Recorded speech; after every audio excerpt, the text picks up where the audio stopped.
Sanibonani, welcome back to my channel. Welcome back to Mkosna Pilile. Ngiyabonga kakhulu for coming. Thank you very much. Ungakhohlwa ukusubscribe. Mangaba subscribe, please do so. Like a video, share a video as well, and nokubuka ama advert, which is very important. And sabonga kakhulu laba ngaskipi ama ads bafethu. Thank you very much for your support.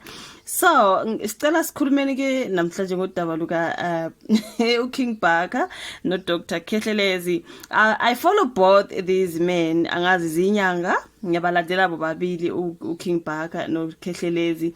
I know ukuthi kukhona idrama ekhoyo kuyaliwa angazi ke ukuthi kubangwani kodwa idrama yona siyayibona siyazi ukuthi futhi sebethe kungangcono ke bashane ngezibhakela ke manje ngoba ngathi bayadelelana something like that. Kuningi uKing Bhaka no Khehlelezi ukuthi babangani mhlambe babangama clients bafedi kanti kubangwani bafedi ngoba Izinyanga lezi zombili okumele ukuthi kube bayabambana bambisane ekusizeni umphakathi kodwa sibona kulwiwa nje social media omunye kuthi hey wena ulala nabantu besilisa hey wena unjani ke wena uwile wena u10 hey kuningi ababizana ngakho ungahlala phansi ngingafika naka TikTok ungahleka bafethi kodwa kuhlekisi bafethi mangaba abantu ababili bexabana something like that. So sengibona kunodaba lubhaliwe ngabo ka Daily Sun sizoya khona bafethi ngoba sasithanda ukuthi phela siye lapha na kuma publications siyocupha kona izitori ezibhaliwe ngalabo abantu esikhuluma ngabo, right?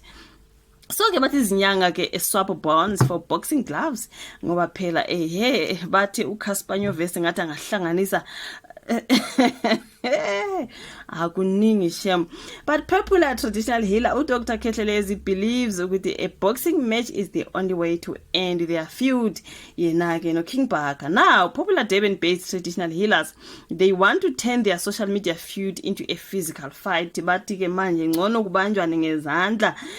Dr Khehlelezi no King Bhaka Nzama have continuously attacked each other on social media regarding who a true inyanga is. So ushuthi nje kubanga ukuthi ubani inyanga yangempela la hayi ushuthi inyanga yangempela sizobonakala ke lapha eringini sesizoyibona khona eringini ukuthi ngubani ke oyinyanga yangempela. Recently they clashed after Dr Khehlelezi prophesied the death of the late Ukhozi FM presenter Mamuzanele Mbokazi Nkambule. uBhaka accused ke uKhehlelezi of lying and using the already known information that uZanele was diagnosed with lung cancer. Ngokumamzanele vele kwasekushiya ukuthi uphethwe icancer. Wazobuya uKhehlelezi wathi lana wa profita ke guys, I do have videos nami ngangiba nabantu abazebezongihlasela kuma videos wami ngithi ayibo ungangihlasela guys, I'm just a messenger. Mangifundela kanye ngifundela istory esibhale phansi bese ngiya-acta nje nami my thoughts and opinions. Nawe you add your thoughts and opinions ka comment section. Ngisuke ngingalithatha udaba ukuthi luphuma kimi or ababe ngihlasela abantu ngodaba luka Khehlelezi and all that no King Bhaka ngathi hayibo bafethu mina I'm just a messenger, so please do not shoot the messengers, okay? uKhehlelezi has now challenged uBhaka to settle their differences in a boxing ring. uKhehlelezi, whose real name is uBongolethu Mzozo from Ngaseverulam, north of Durban, believes a boxing match is the only way to end the feud. He's been provoking me for many years, kwasho uKhehlelezi. What he's a journalist, not an inyanga. I am inyanga. uKhehlelezi uthi yena inyanga, uBhaka uyi-journalist. If Bhaka is really a man, let us fight in a boxing ring. I have sponsors. Let us fight.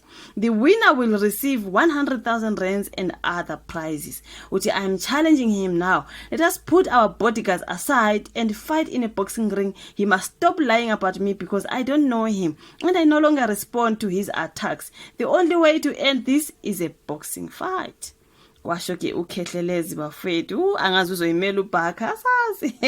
The popular traditional healer uKing Bhaka says he will fight but not in a boxing ring. Akafuni ke ring in uBhaka yena angazi unama terms and conditions wakhe. uKing Bhaka, whose real name is uZamokwa Nzama from Malvern, south of Durban, stated that he is open to physical fighting Dr Khehlelezi.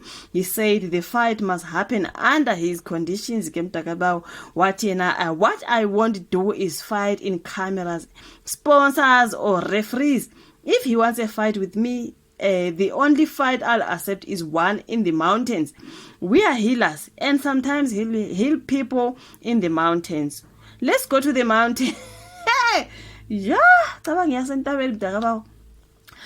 go to the mountain. He must come with some men who will stand on the mountain and I'll do the same. Only he and I will go down without any weapons, and when we get to the bottom, we will fight. There will be no mediator because we are fighting, we are not playing. The one who survives will return, and the one who's defeated will be dead. Yeah, Jesus. Hayibo, will be dead wena ushukthi bese yasala entabeni bese yangcwatshwa ke nabo hayi cha ngeke.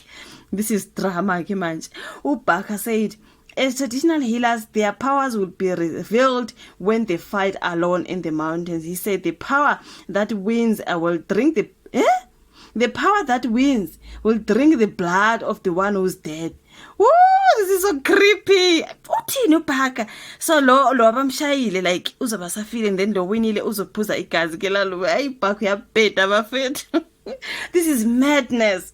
Like really, what are you talking about? Hayi ngeke bafethu uBhaka uyazibhedela. Ngicabanga ukuthi uDoja lempi uKhehlelezi athi asimambane ngezandla uBhaka uyayidoja. Ufuna ukuza nezindaba ezingazwakali, you be drinking the blood. So wena mawungawina ufuna ukuphuza igazi la Khehlelezi. Hayi uBhaka naye. So Khehlelezi yena angawina then akafuna ukuphuza igazi lakho. Hayi uBhaka unamanga. We just dodging. Guys, these two inyangas, they are just full of drama. And uKhehlelezi akakhulumi kakhulu bafethu. uBhaka uyakhuluma yena. I really like both of them. Ngiyabalandela bonke whether kuma YouTube channels wabo noba ka TikTok noma ka Facebook, you guys. I do follow these two traditional men, the traditional healers whatsoever. Ngiyabalandela ngempela. But ke yabona ke leyo ukuthi asiye entabeni Bhaka hayi ngeke bafethu. Entabeni whoever wins will drink the blood. Hayi suka ngeke yavele yaba creepy ke kimi leyo to. Just imagine, what are you talking about? Hayi ngeke bafethu. Angazi Impi ke lapha ka Bhaka ebe no Khehlelezi uthe uKhehlelezi eringini uBhaka uthi kuna ma terms and conditions. Angazi issue vola ka comment section. Like video, subscribe, share ke bese siyabonana futhi kwenye video elandelayo. Bye.